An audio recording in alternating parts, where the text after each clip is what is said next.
Assalamualaikum warahmatullahi wabarakatuh.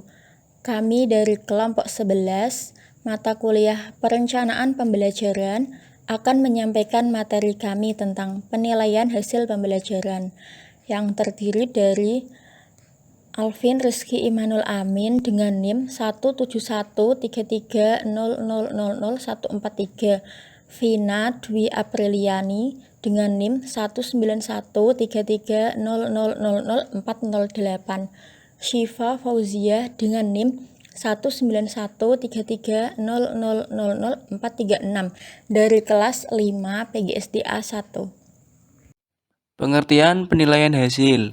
Pengertian atau asesmen merupakan komponen penting dalam penyelenggaraan pendidikan penilaian hasil belajar agar keseluruhan kegiatan pengukuran, pengumpulan data dan informasi, pengolahan, penafsiran, dan pertimbangan untuk membuat keputusan tentang tingkat hasil belajar yang dicapai oleh siswa setelah melakukan kegiatan belajar dalam upaya mencapai tujuan pembelajaran yang telah ditetapkan oleh Umar 2001. Karakteristik penilaian hasil. Karakteristik penilaian kurikulum 2013 diantaranya sebagai berikut. 1. Belajar tuntas. Ketuntasan belajar merupakan pencapaian minimal dari kompetensi setiap muatan pembelajaran yang harus dikuasai oleh peserta didik dalam jangka waktu tertentu. Ketuntasan belajar meliputi aspek sikap KI 1 dan KI 2 yang ditunjukkan dengan adanya perilaku yang baik. Ketuntasan aspek pengetahuan KI 3 dan keterampilan KI 4. Karakteristik penilaian hasil 2. Otentik.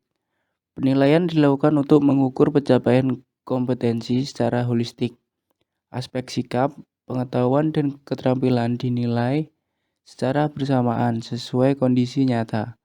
Penilaian dilaksanakan untuk mengetahui pencapaian kompetensi peserta didik yang dikaitkan dengan situasi nyata.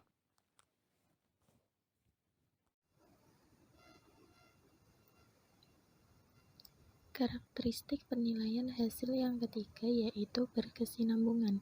Penilaian berkesinambungan dimaksudkan sebagai penilaian yang dilakukan secara terus-menerus dan berkelanjutan selama pembelajaran berlangsung. Tujuannya adalah untuk mendapatkan gambaran yang utuh mengenai perkembangan hasil belajar peserta didik, memantau proses, kemajuan, dan perbaikan hasil terus-menerus dengan menggunakan berbagai bentuk penilaian. Yang keempat yaitu menggunakan bentuk dan teknik penilaian yang bervariasi. Berbagai metode atau teknik penilaian dapat digunakan seperti tes tertulis, tes lisan, penugasan, penilaian kinerja, penilaian proyek, portofolio, pengamatan, dan observasi.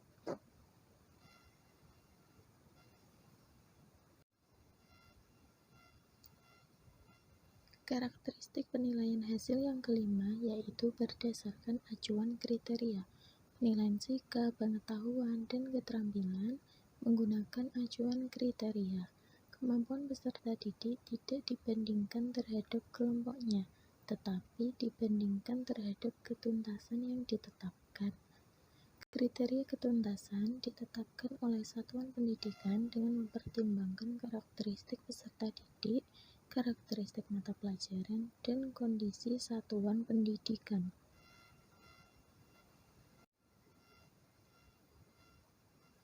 Selanjutnya, jenis penilaian hasil. Ada 3. Yang pertama yaitu penilaian performa atau kinerja. Penilaian kinerja adalah penilaian yang menuntut peserta didik melakukan tugas dalam bentuk perbuatan yang dapat diamati oleh guru dengan mengacu pada kriteria kinerja yang ditetapkan menurut Alamsyah tahun 2021 halaman 88. Yang kedua yaitu penilaian produk. Penilaian produk adalah penilaian terhadap keterampilan dalam membuat suatu produk dan kualitas produk tersebut. Yang ketiga yaitu penilaian respon tertulis. Penilaian secara tertulis dilakukan dengan tes tertulis. Tes tertulis merupakan soal dan jawaban yang diberikan kepada peserta didik dalam bentuk tulisan. Pengembangan alat penilaian hasil. Menurut Faradilah dan kawan-kawan, pengembangan alat penilaian perlu mengikuti prosedur tertentu dengan memperhatikan tujuan pembelajaran. Secara garis besar, prosedur pengembangan alat penilaian adalah perencanaan penilaian, penyusunan kisi-kisi, pembuatan soal dengan kunci jawaban, penentuan bentuk soal, dan merakit soal. Pengembangan alat penilaian hasil dibagi menjadi dua. 1. Pengembangan alat ukur tes. 2. Pengembangan alat ukur non-tes. Pengembangan alat penilaian hasil. 1. Pengembangan alat ukur tes. Pengembangan tes menurut Magdalena, sebelum menentukan teknik dan alat penilaian, penulis soal perlu menetapkan terlebih dahulu beberapa hal yang meliputi A. Menentukan tujuan penilaian. B. Memperhatikan standar kompetensi dan kompetensi dasar. C. Menentukan jenis alat ukur. Yang kedua, pengembangan alat ukur non-tes. A. Spesifikasi instrumen. B. Menulis instrumen. C. Menentukan skala instrumen. D. Sistem penskoran. E. Telaah instrumen. F. Merakit instrumen. G. Uji coba instrumen. H. Analisis hasil coba. I. Perbaikan instrumen. J. Pelaksanaan pengukuran. K. Penafsiran hasil pengukuran. Thank you.